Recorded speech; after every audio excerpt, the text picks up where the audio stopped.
Voilà, bonjour à tous. Merci à BDU pour l'invitation qu'ils nous font. Toujours content de venir parler ici à cette chaire prestigieuse.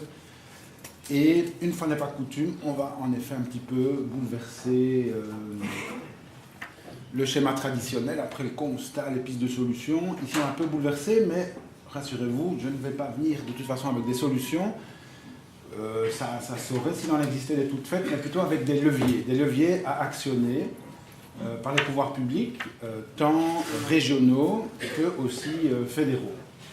Puisque même si ces leviers ne sont pas du ressort direct de la région, eh bien, Bruxelles peut nouer des accords de coopération avec le fédéral ou négocier d'autres types d'accords. Alors, les leviers concernant la politique du logement à Bruxelles. D'abord, la bonne nouvelle, c'est qu'on en dispose déjà de toute une série. Il ne faut pas toujours croire qu'il faut créer. Moi, je suis parfois inquiet par la frénésie législative, comme si il fallait absolument sortir une nouvelle loi de son chapeau. Non, ce qui compte surtout, c'est évaluer les lois existantes et, le cas échéant, corriger le tir. Et évaluer, oui, toujours avec à l'esprit la finalité de départ. Quelle est l'intention du législateur? Alors, en prenant les différents points de l'étude, un peu dans l'ordre linéaire dans lequel ils apparaissent, l'étude pointe une envolée démographique que vous n'ignorez pas. Et là, le levier peut-être à actionner ou à interroger, c'est une série de volontés plutôt communales de freiner au maximum les subdivisions de bâtis. Ces volontés peuvent se comprendre dans une logique de maintien de la qualité de vie des îlots, d'éviter la surdensification, mais il n'empêche, j'ai l'impression que parfois ces volontés communales vont un peu à contre-courant d'un trend plus général à la densification raisonnée. Il ne faut pas croire que cette densification se ferait de manière anarchique. Il existe déjà des garde-fous, que ce soit dans le COBAT, que ce soit dans le Code du logement, des garde-fous en termes de superficie minimale par logement, par pièce. Donc ces garde-fous existent et je ne comprends pas toujours bien les logiques de certaines communes qui, par des directives, des règles de conduite, des circulaires, pas toujours dotées d'un caractère réglementaire très affirmé, donc ces communes en viennent un peu à tuer la transformation d'unifamiliales en unité de logement qui serait plus adaptée à la réalité des compositions familiales actuelles. Deuxième point que l'étude souligne, c'est la poursuite de l'exode urbain, notamment pour la classe dite moyenne. Et là, un des leviers pourrait être, à l'image de ce qui se fait en Flandre, c'est la portabilité du droit d'enregistrement, c'est-à-dire imputer sur les frais déjà acquittés lors du premier achat le droit d'enregistrement afférent au second achat. On ne payerait que le supplément pour le second achat, ce qui diminuerait d'autant le prix global du second achat et ce qui dissuaderait alors, et c'est classique dans un mouvement résidentiel interrégional, donc ce qui dissuaderait certains jeunes ménages qui stabilisent leur situation professionnelle, ça les dissuaderait d'aller acheter ailleurs de la région bruxelloise parce que là c'est encore plus ou moins abordable financièrement. Je crois que la portabilité est un outil intéressant. Certes, ça a un coût en termes de manque à gagner sur le droit d'enregistrement, mais si de toute façon le jeune ménage quitte la région bruxelloise, le coût à mon sens est encore plus fort, notamment en termes d'impôt sur les revenus des personnes physiques. L'étude par ailleurs souligne également la croissance du public étudiant dans cette ville comme Bruxelles, cette région comme Bruxelles qui comporte presque un habitant sur 10 qui est étudiant.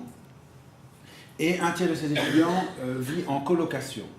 C'est une donnée importante que l'étude met en évidence. Et là, Myriam l'a dit, on vit une époque de régionalisation du bail d'habitation, où donc Bruxelles est en train de préparer une ordonnance en matière de bail. Je crois qu'il serait bon, sans dévoiler le contenu de cette ordonnance, je crois qu'il serait bon de bien garder à l'esprit que les étudiants, le bail étudiant doit pouvoir être un bail de colocation, de ne pas scinder les étudiants d'un côté et la colocation de l'autre, comme si les étudiants ne pouvaient pas vivre en colocation et n'étaient assujettis qu'à un bail étudiant sui generis. Non, je crois qu'il faut ouvrir la colocation aux étudiants. Alors, à propos d'un thème classique qui est la croissance insuffisante du logement social, et l'appel à des partenaires privés, que ce soit sous forme coercitive ou incitative, l'appel aux partenaires privés sous forme coercitive, je crois qu'il est urgent d'évaluer l'efficacité d'un nouvel outil, enfin un nouvel outil qui a 3 ans déjà maintenant, la charte d'urbanisme logement, qui astreint des constructeurs privés au-delà d'une certaine superficie de projets de construction, qui les astreint soit à payer une charge d'urbanisme en espèces, soit alors à construire eux-mêmes une fraction de leur projet en logement encadré ou conventionné. Est-ce que cet arrêté fonctionne? Est-ce qu'il produit les effets escomptés? Est-ce qu'il n'y a pas des manœuvres d'évitement des constructeurs qui formateraient leur projet juste en dessous du seuil minimal requis de mètres carrés? Est-ce que les prix maximaux imposés à la vente et à la location pour le logement encadré ou conventionné, est-ce qu'ils sont conformes aux valeurs du marché? Est-ce qu'ils ne tuent pas l'investissement privé? Toute une série de questions qu'il est urgent, à mon sens, d'évaluer, parce qu'il me revient parfois que les résultats engendrés par cet arrêté sont un peu en deçà des espérances. En tout cas, on a un bel outil pour faire contribuer le privé à l'effort de guerre, de manière coercitive. Mais on peut aussi l'inciter de manière plus positive en donnant une série d'incitants financiers. Et là, il y a un levier qui, à mon sens, est scandaleusement inexploité, c'est le taux de TVA. Le taux de TVA est réduit pour les personnes, enfin pour les acteurs limitativement énumérés qui font du logement social. Je schématise à gros traits pour les besoins de la cause. Or, un acteur privé qui construirait un logement qui est destiné à un public précarisé, et bien cet acteur privé, lui, n'a pas droit à un taux réduit de TVA, alors même que la destination du logement n'est pas moins sociale que une société de logement social, par exemple, qui par ailleurs peut maintenant faire du logement moyen, accessible à des revenus plus élevés. Et donc pourquoi cette inégalité de traitement entre le constructeur privé et l'acteur public? Alors certains vont dire « Ah mais on ne peut pas changer, ça c'est l'Europe qui impose, etc. » Non, l'Europe n'impose pas. L'Europe, tout ce qu'elle dit, c'est que ce taux de TVA réduit doit être accordé à tous ceux qui, je cite, font de la politique sociale du logement. L'Europe ne dit pas tous ceux qui font du logement social, sensu stricto, non. Tout ce qui rentre dans la politique sociale du logement est éligible à ce taux de TVA réduit. Et c'est un arrêté royal fédéral qui énumère de manière limitative tous les acteurs publics en l'État qui peuvent bénéficier de ce taux réduit. Et donc, il n'y a pas de sens de limiter le bénéfice de ce taux aux seuls acteurs publics. Et je connais quantité d'acteurs privés qui font du logement à destination sociale et qui sont vraiment coincés dans leur calcul de rentabilité par ce taux de TVA. L'étude met également en évidence l'étendue du parc de logements vides. Alors là, que dire comme levier? On a déjà une législation bien remplie, on a des outils coercitifs, des outils incitatifs, mais je crois qu'il y a un outil qui est peut-être insuffisamment connu, qui est l'action en cessation et qui cumule plusieurs avantages. D'abord, c'est quoi l'action en cessation? C'est la possibilité donnée à des acteurs privés ou publics d'aller comme en référé devant un juge pour qu'il ordonne, pour que le juge ordonne au propriétaire de mettre fin à l'infraction, moyennant astreinte le cas échéant. Et ça marche, ça marche. La ville de Bruxelles s'est lancée dans cette voie avec succès, et les acteurs privés également. Le RBDH a déjà obtenu des succès, et l'avantage, c'est que ça va très rapidement, c'est comme en référé, ça ne coûte pas grand-chose, si ce n'est les frais d'action en justice, lesquels peuvent de toute façon être portés à charge de la partie qui succombe, à charge du propriétaire. Il y a une sanction financière via l'astreinte, et surtout, le juge dit il faut remettre le logement dans le circuit. Ce n'est pas uniquement punir, c'est réhabiliter le bien et le faire rentrer sur le marché. Et je crois que ça concerne tout le monde, y compris les associations. Il suffit de demander l'agrément à la région bruxelloise, et ces associations peuvent en quelque sorte être le bras armé, le supplétif de la puissance publique en la matière. L'étude parle beaucoup de l'accessibilité financière du logement, et c'est évidemment à juste titre. Dire que, évidemment, Myriam Goblet l'a dit, on est en période de régionalisation. Il serait bon que la future ordonnance sur le bail prenne cette question à bras-le-corps. Et par exemple, je crois que si on se contente de dire qu'il existe des grilles de loyer purement facultatives, non contraignantes, auxquelles les parties peuvent éventuellement se référer, je crois que ce n'est pas de cette manière-là qu'on parviendra à vraiment empoigner le problème à bras-le-corps. À titre d'information, tous nos voisins, que ce soit la France, la Hollande, le Luxembourg, l'Allemagne, tous nos voisins connaissent un système plus ou moins intensif d'encadrement des loyers sans qu'on voit là l'effondrement des marchés immobiliers prédit par certains. Toujours dans le volet de l'abordabilité financière, il faut aussi aborder l'autre coût principal à côté du loyer qui est la garantie locative. Et la garantie locative, c'est un objet récurrent dans les discussions politiques associatives. Et nos voisins wallons ont mis sur pied un fonds de garantie locative, un fonds centralisé de garantie locative qui éviterait aux locataires de devoir en une fois décaisser la somme équivalente à 2 mois de loyer à titre de garantie locative. Alors, c'est une idée tout à fait intéressante qui, malheureusement, d'après les premières indications sur la régionalisation du bail, ce projet ne rencontre pas les faveurs du gouvernement bruxellois. Je crois qu'on gagnerait à étudier mieux le dispositif wallon pour bien en comprendre les virtualités.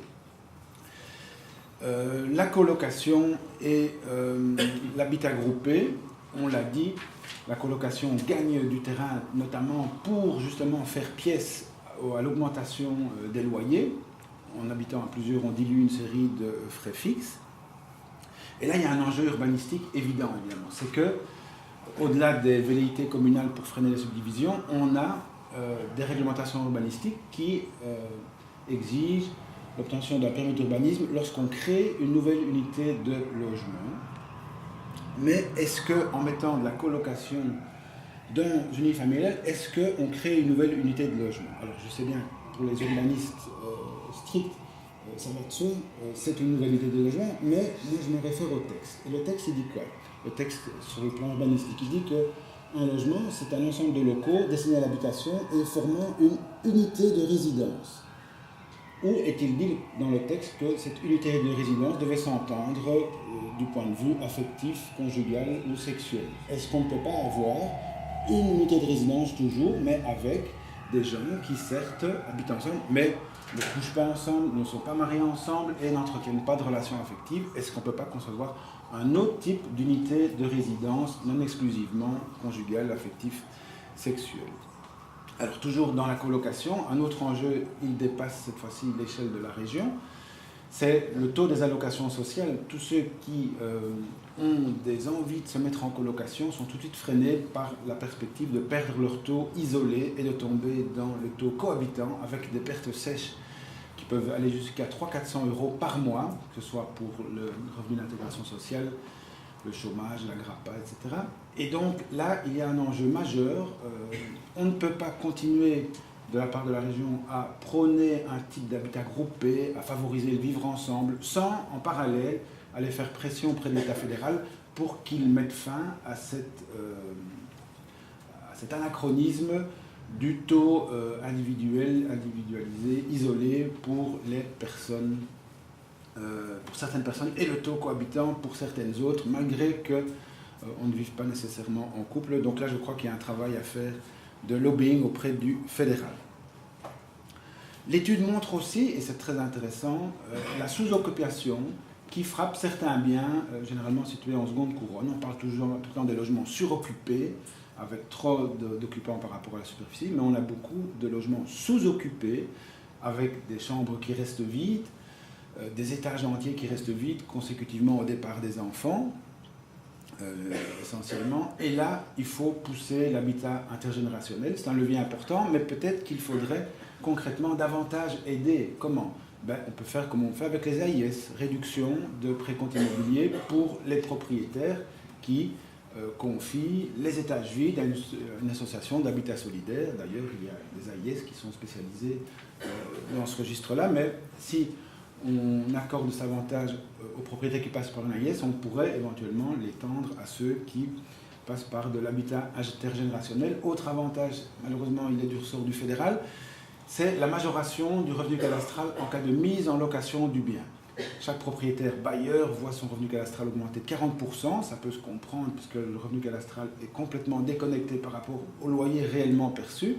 Mais lorsque c'est dans un cadre d'habitat intergénérationnel que cette mise en location se fait, est-ce que cette majoration se justifie toujours?